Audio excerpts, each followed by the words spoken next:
北极翻沉的凉薄，随着风仿若不留痕而过，借时间一滴笔墨，重写下你我甘苦与共和天地同游。血染透宿命纠缠无解的因果，乱世中为相逢的缘由，并肩踏过了坎坷，重拾了离合，干戈寥落，明月照晨光。我愿执一枪肝胆，铁马战戈向云端，只为那一句无憾，生死局不破不还。人年随心意斗转，山河尽处人不散，穿越狼烟再与你相伴。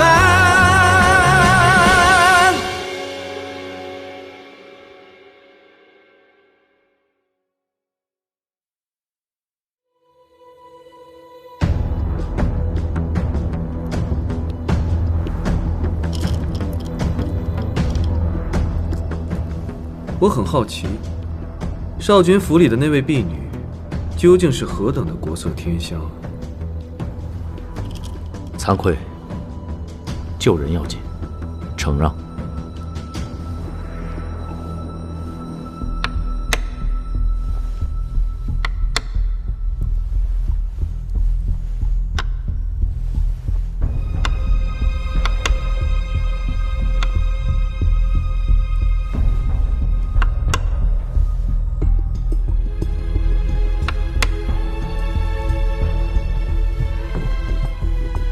裴侯恕二差三，魏指挥使差二为捷。魏昭这是兵出奇诡啊！可裴衍却步步为营，深藏不露啊！没想到裴侯这么冷静自持的人，竟然为了一个婢女，这才叫后生。后生好啊，简单率性。陛下说的是啊。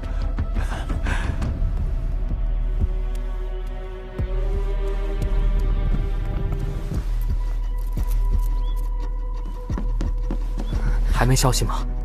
没有。快通知侯爷，务必要拿到护心丹，否则江姑娘有性命之忧。是。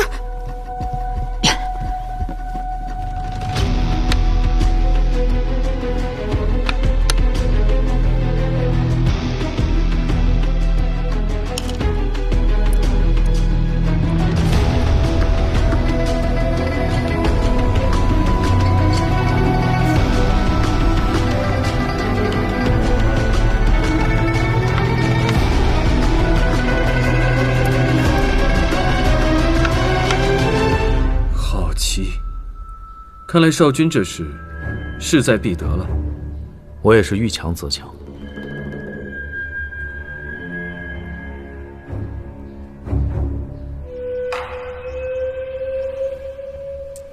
大兄，你等会儿，我去就来。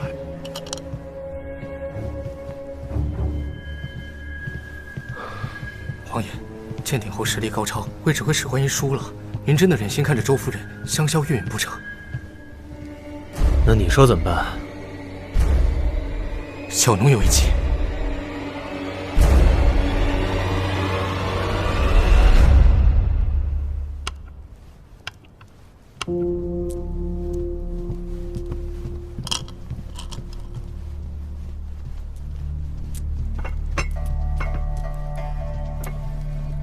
烫！你想烫死本王不成？奴婢该死，奴婢该死！啊，去！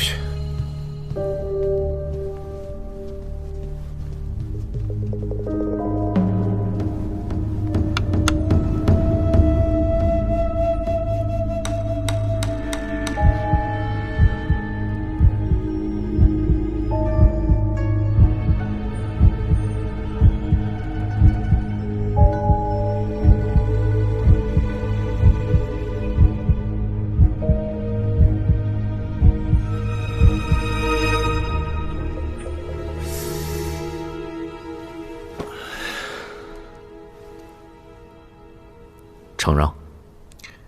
少君的棋艺真是让人佩服啊！三郎过谦了，险胜而已。王爷，抱歉。唉，美人儿啊，美人儿，本王救不得你，咱们来世再续情缘吧。情非得已，多有得罪，改日再摆酒，向王爷赔罪。救人如救火，臣先告退。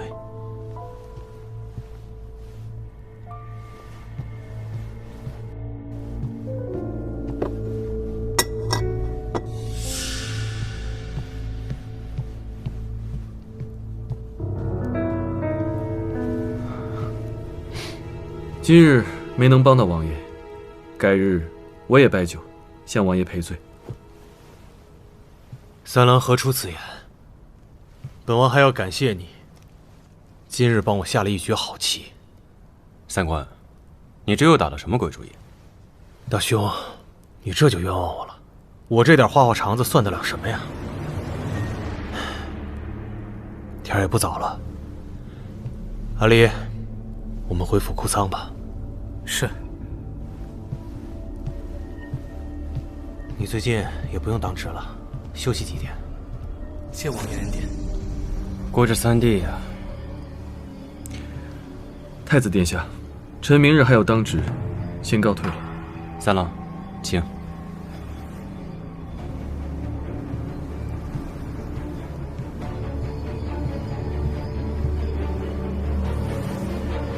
皇爷。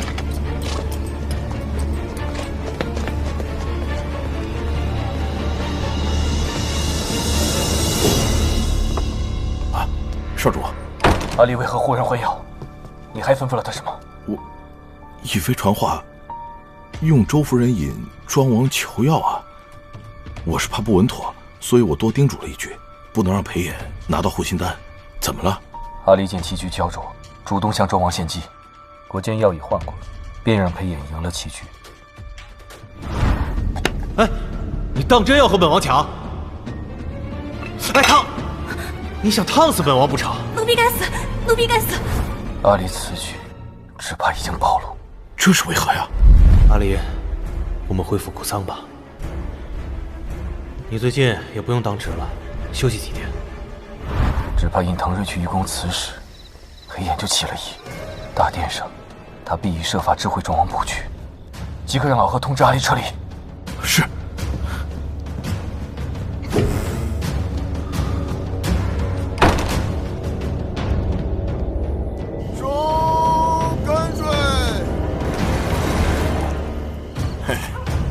辛苦啊！哎，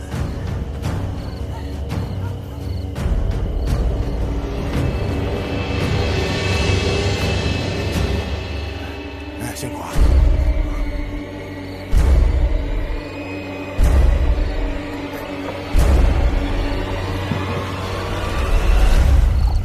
得嘞，辛苦了啊！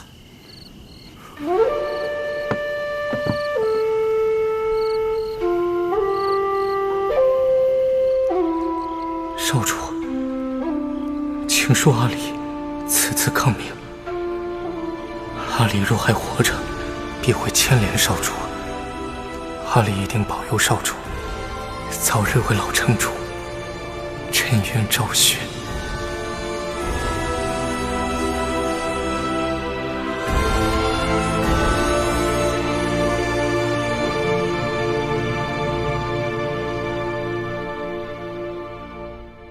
自尽了。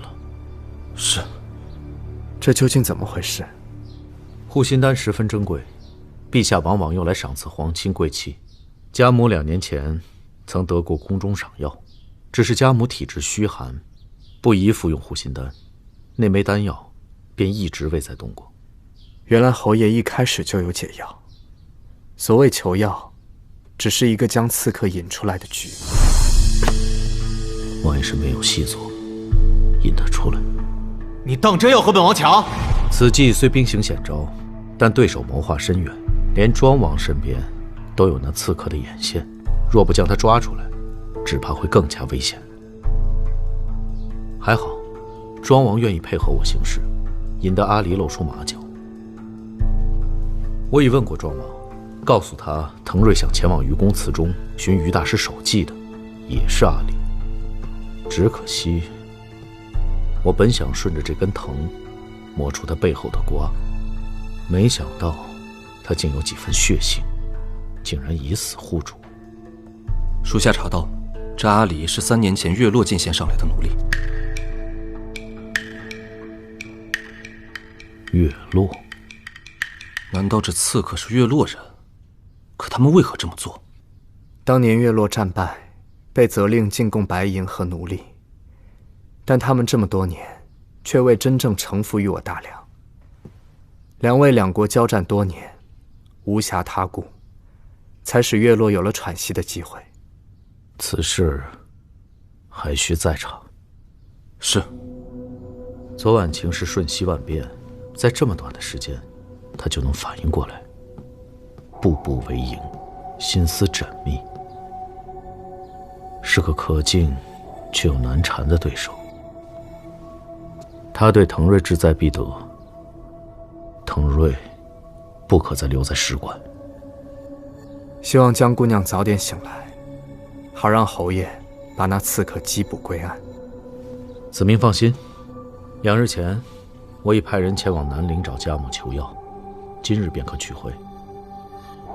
恕崔亮直言，江姑娘并非朝堂之人，侯爷拿她的性命冒险，布局谋划，此举有失君子风度。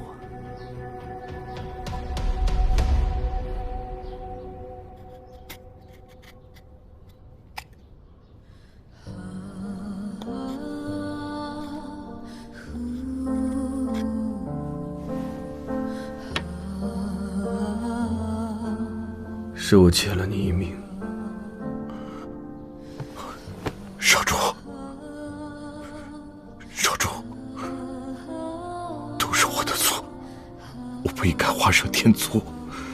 平无伤，愿一命抵一命。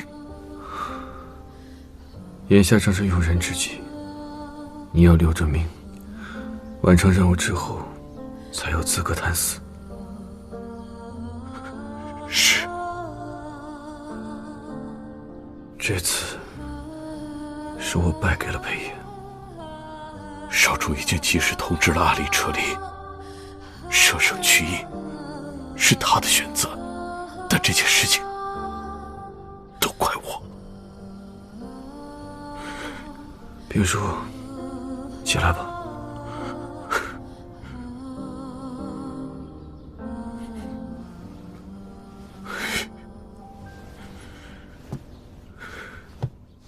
滕公，请。裴某的这处别院与本府只有1门之隔，不但私密安全，还临河而立，风景秀美。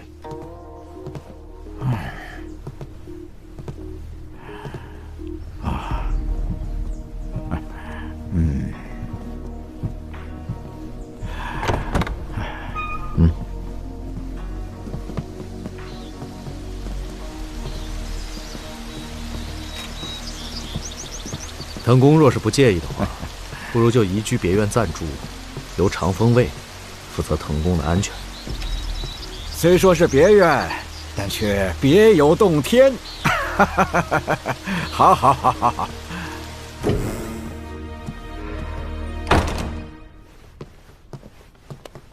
大人，属下探知，裴炎已将滕瑞接回裴府别院居住。裴炎这是想借滕瑞引我出来。现在裴府守卫森严，恐怕再下手就更难了。长风卫训练有素，从外攻的确很难突破铜墙铁壁。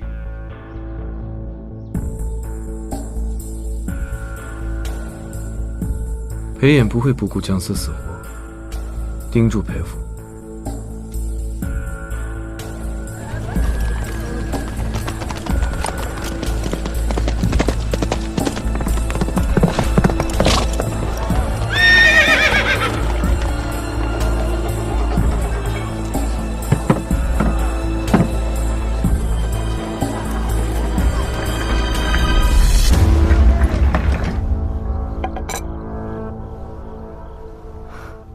护心丹果然有效，气色看着比之前好多了。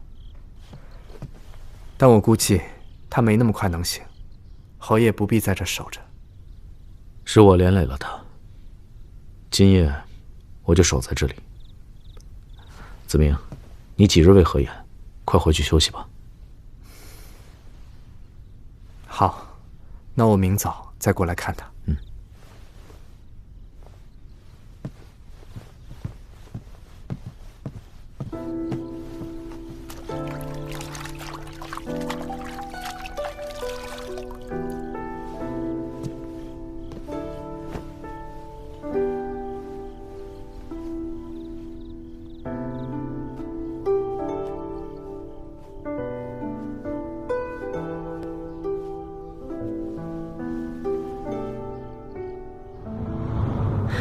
这都第几件衣裳了？再上房揭瓦扯烂衣裳，为师可不给你缝新的。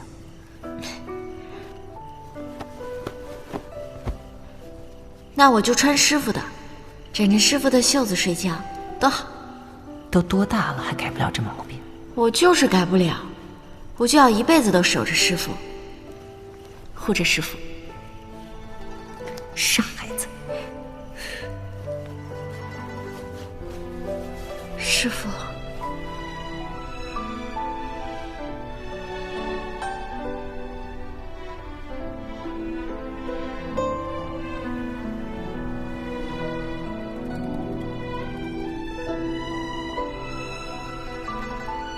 侯爷竟会为我做到如此。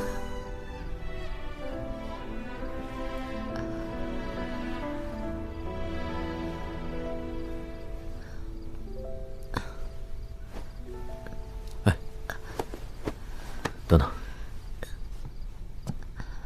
姑娘，你醒了。侯爷在这守了我一夜。你中了毒，昏迷了2天2夜。放心吧，你身上毒已解，没事了。我原以为自己福大命大，能熬过这一切。没想到还是道高一尺，魔高一丈，阴沟里翻了船。还疼吗？身上毒虽解，但伤口犹在。子明吩咐过，要及时上药，才不会留下疤痕。来，我帮你。我自己来吧。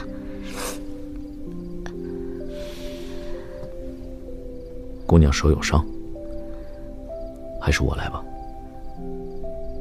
多谢侯爷。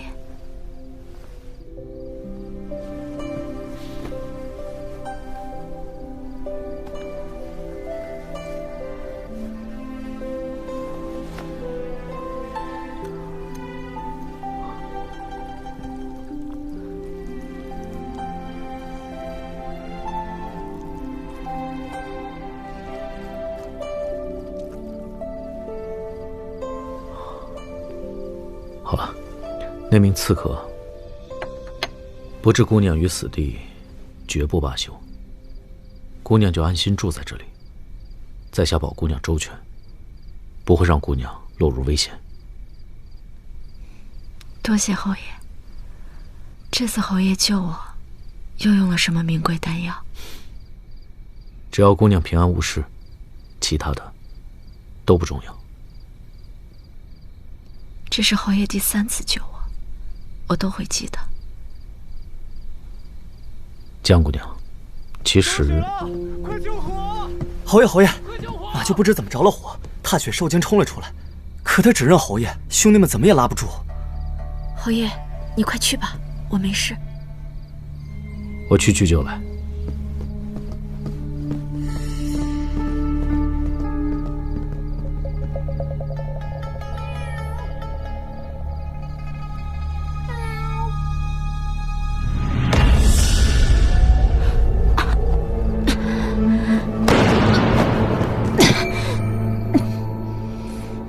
你又活下来了，真是让我刮目相看。你屡屡坏我的事，我恨不得将你千刀万剐，平我心中之愤。不过你放心，我暂时不会杀你，但是你师父，我就不保证了。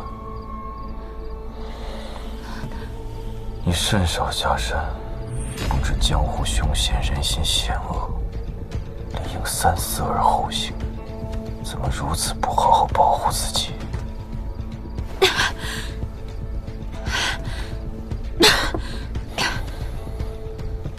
你到底要干什么？保守秘密，把你知道的都烂在肚子里。我根本不知道你是谁，我也不认识你，我帮你隐瞒什么秘密？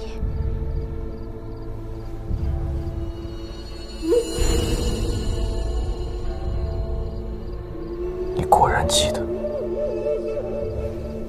你休想我帮你。倒是有骨气。若我杀了你，再命人拿这个小泥猫去将你师父抓了来，你说我是用匕首好，还是用毒好？是我不知天高地厚，活该遭此一劫。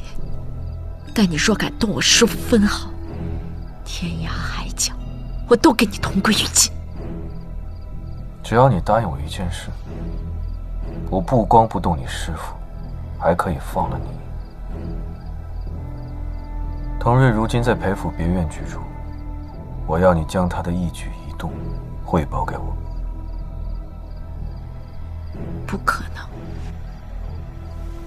你似乎忘了一件事，你没有任何和我讨价还价的能力。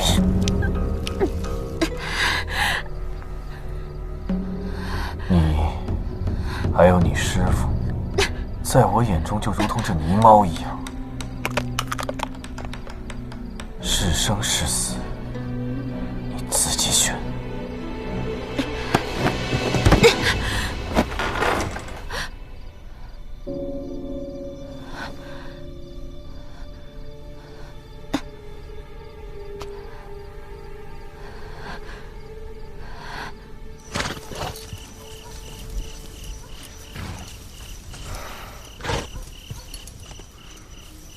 侯爷，这火怎么起得莫名其妙的？不好！哎，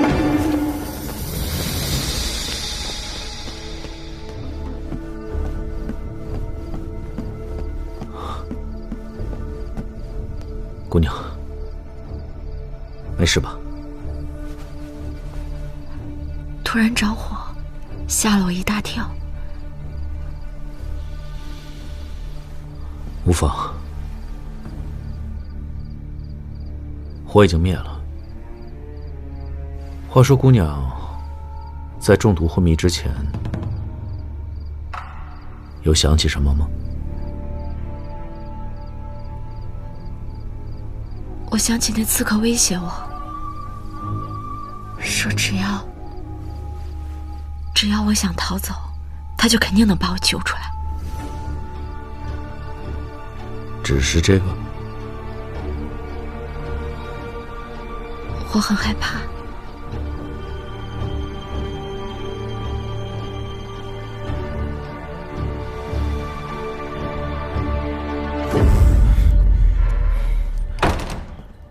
我险些没能脱身，没想到剑鼎侯府的马厩也守卫那么严。裴氏长风卫，并非浪得虚名啊。少主，这丫头野性难驯，她真的会为我们所用吗？虽然是个野丫头，但重情重义，狡猾精明，也不容小觑。如今我已经抓到了她的软肋，她一定会听我的。只需要适时的给她一些压力。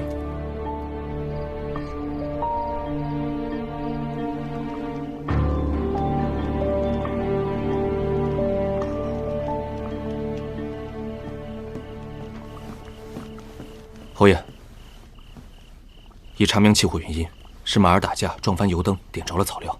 属下已命今夜当值的各领20军棍，军中各营也都发了告诫。你加派人手，暗中盯着这份名单中的人。是。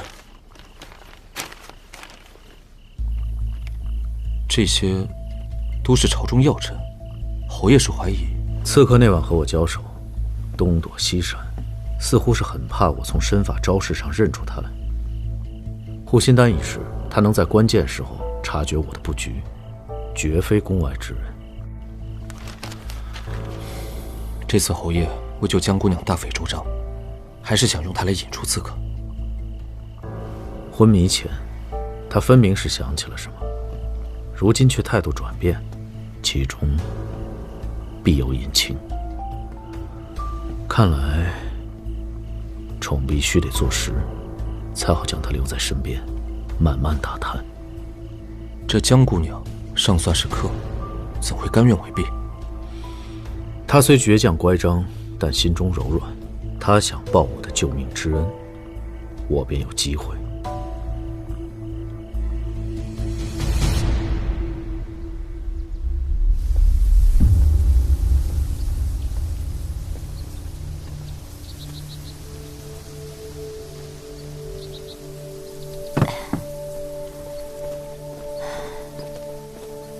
站住！并排。姐姐，我不想去伺候那位大人，他总是对着姐妹们动手动脚的。小心避着些吧，这一时半会儿也没有别的人能替你。听说这位不是常住，忍忍就过去了。进去吧。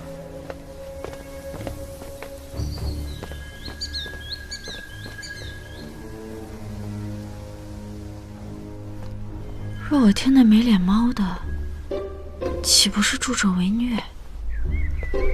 可要是不听他的，那不是又连累了师父？不行，我要把主动权掌握在自己手里。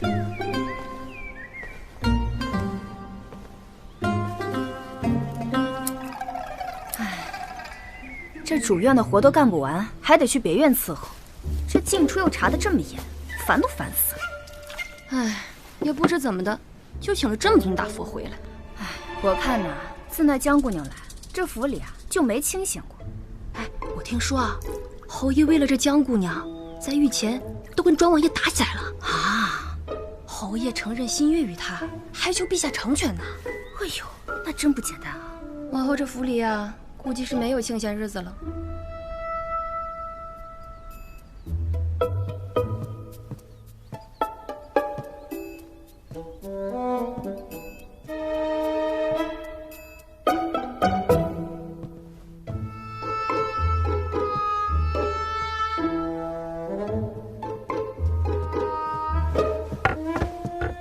这就是宠婢待遇啊！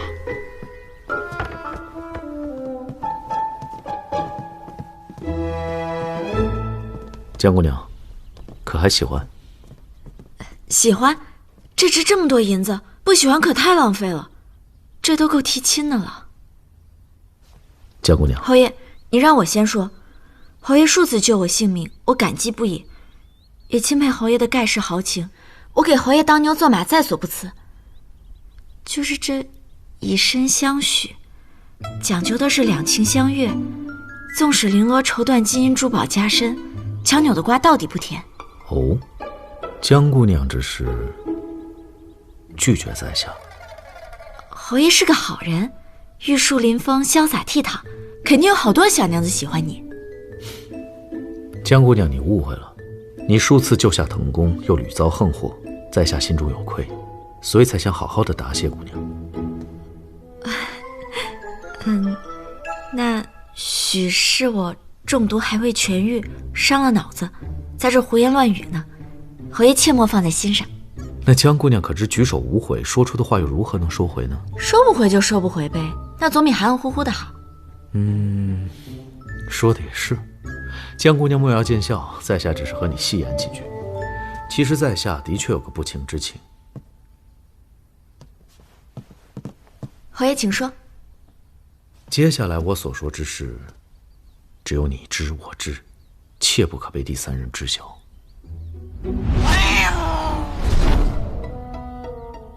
我向陛下承认专宠于你不假，但那是为拿解药的权宜之计。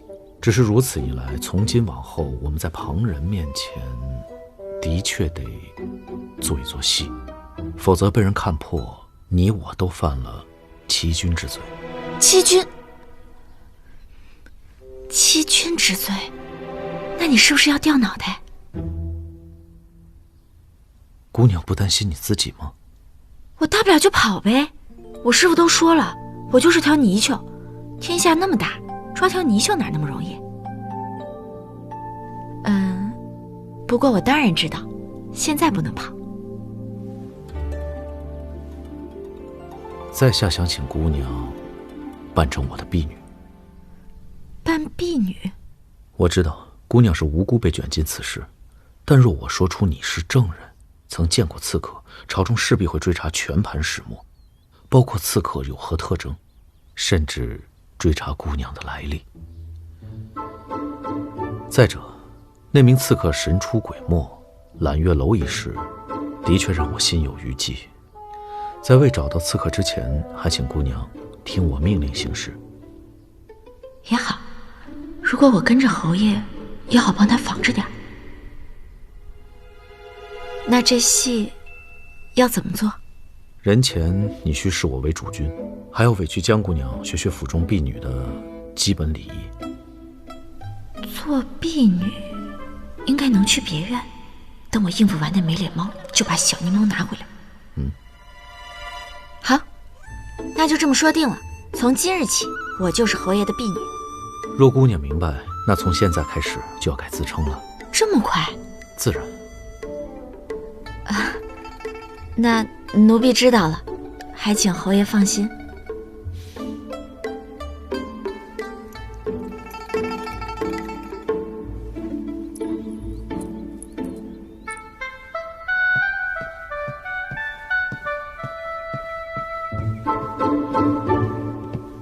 江姑娘，可准备好了？舒小姐，你看我从哪儿开始干合适？之前你是侯府的客人，自然是好生伺候着。但现在，侯爷既然收你做婢女，那么你就得遵守做奴婢的规矩。你是新人，这院子里端茶倒水、扫地抹桌子的活儿都得由你来做。好，把手伸出来。不能说好，要说是。是。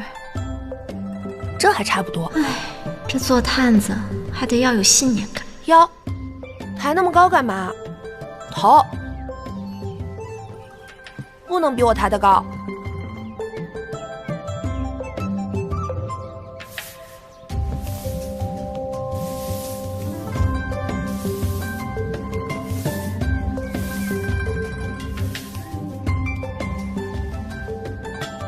你站稳一点。对，挺好。做奴婢的就得练这个，我们都是这么过来的。腿，真是。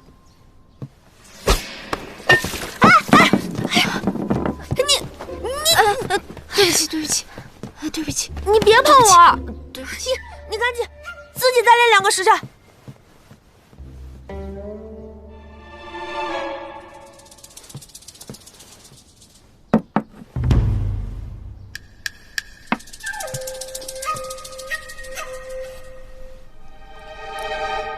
糖？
魂不散的没脸猫，我这不是准备了吗？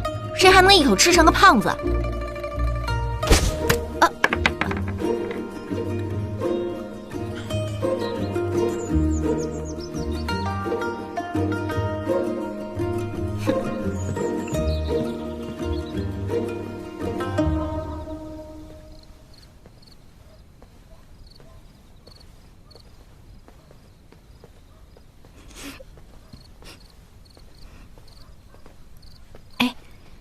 你是怎么了？发生了何事？同你说有何用？婢女怎么了？要没了我们那些贵人还都活不了呢。哎，你可知这府里的差事哪里能让我表现一样？我刚来这儿也想混出点名堂，让那些大人们注意到我。你真的这么想？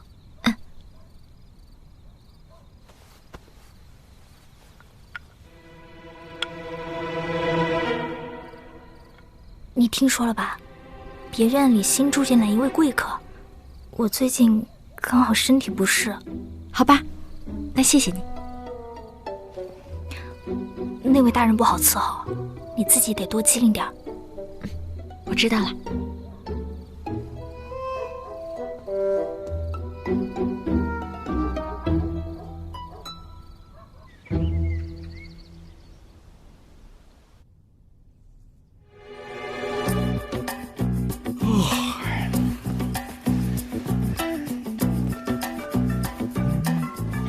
陈氏起身，十分好色。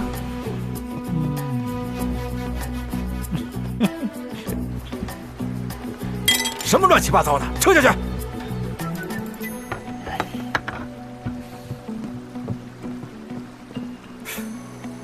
这个好，哎，放下，快快！午时用膳，十分挑食。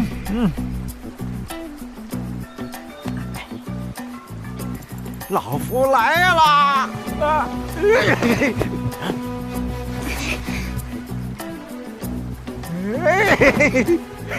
还挺聪明，你在这儿，小宝贝儿啊，你在这儿呢。沉溺美色，不思进取。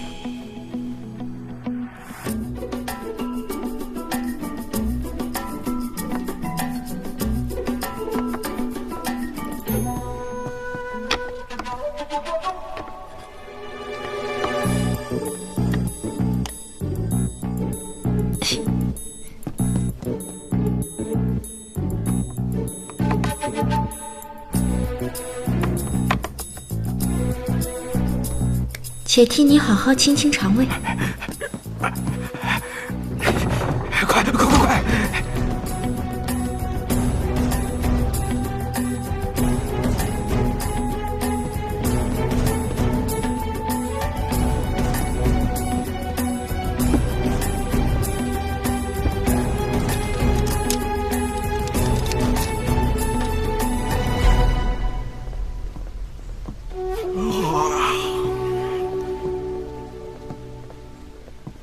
站住！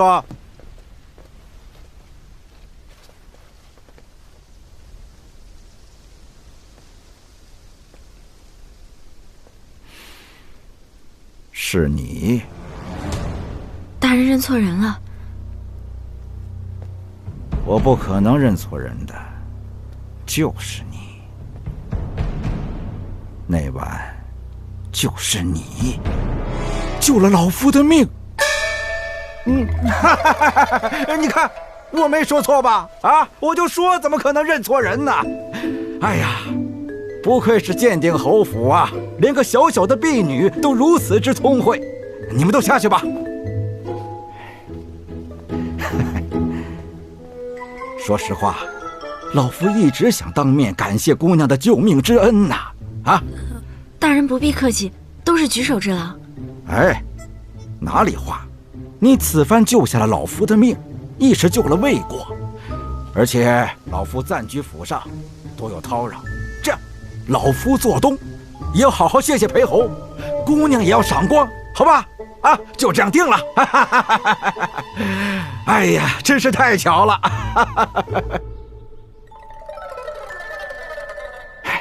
江姑娘，莫要拘束啊。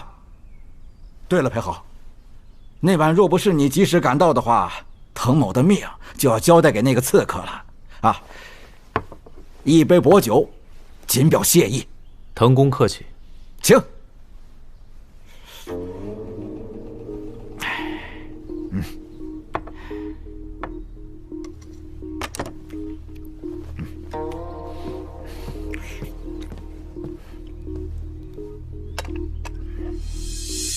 张姑娘，你是我的救命恩人，滕某在此谢过。这个玉葫芦呢，寓意是驱病除灾，一个小小的玩意儿，留在身边，莫要嫌弃，快快收下啊！不嫌弃，不嫌弃，多谢滕大人，您真是个慷慨大方的好人。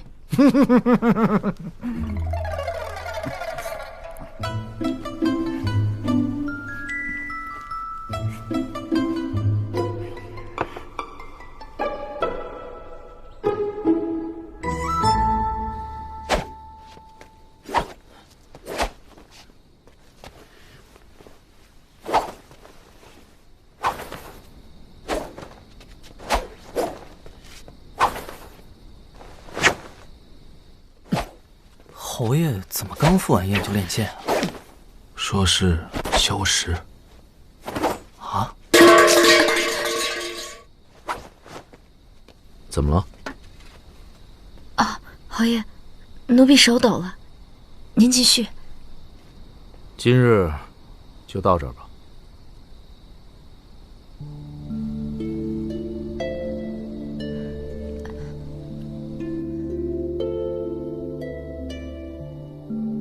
午时用膳，十分挑食。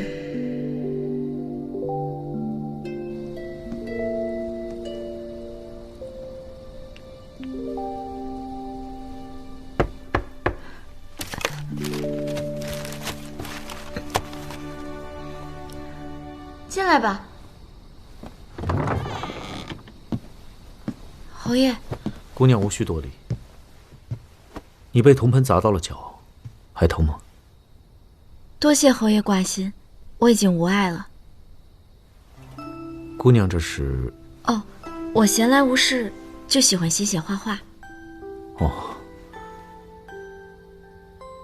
侯爷今夜不开心？为何这么问？许是我多想了。今夜赴宴才发现，这种场合，人人都要藏着掖着，真真假假的猜人话里话外的意思。姑娘不喜欢猜。谁喜欢猜？说的也是。我也羡慕姑娘，闲云野鹤，自由自在。我原以为，像侯爷这样的人，定是两袖清风，光风霁月。莫非我让姑娘失望了？不是，只是我才发现，越是像侯爷这种身居高位、心系大义之人，就越是要处理繁琐凶险之事，久而久之，只怕会身不由己。姑娘说笑了，这些都是我分内之事。哪有什么分内分外之事，只不过是有少数人愿意把责任往自己身上揽罢了。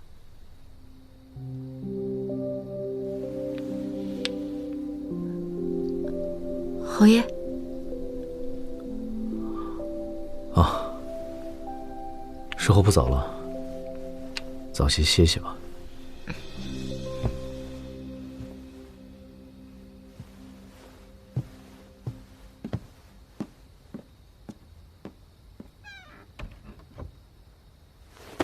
虽是为了师傅，但若真让那没脸猫得偿所愿，岂不是太便宜他了？你戏弄我，那我也让你吃吃苦头。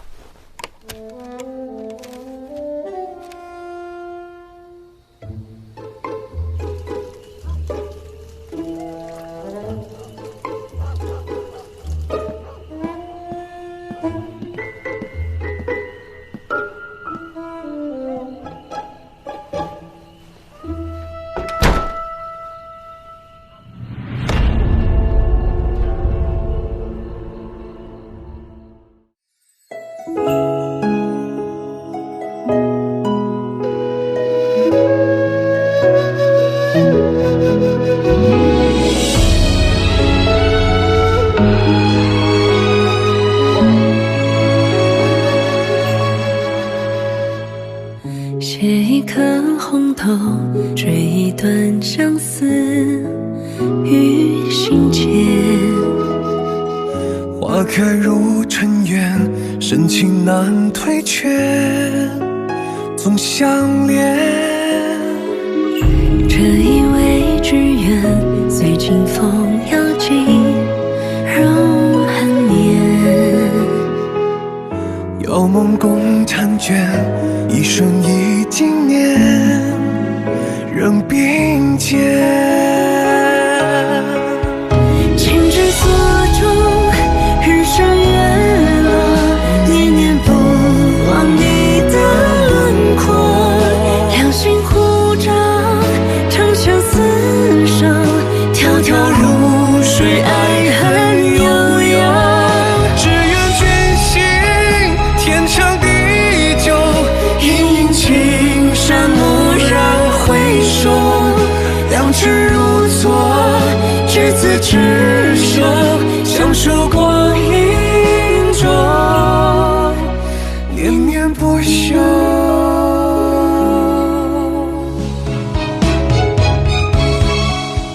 情之所钟，日升月落，念念不忘你的轮廓。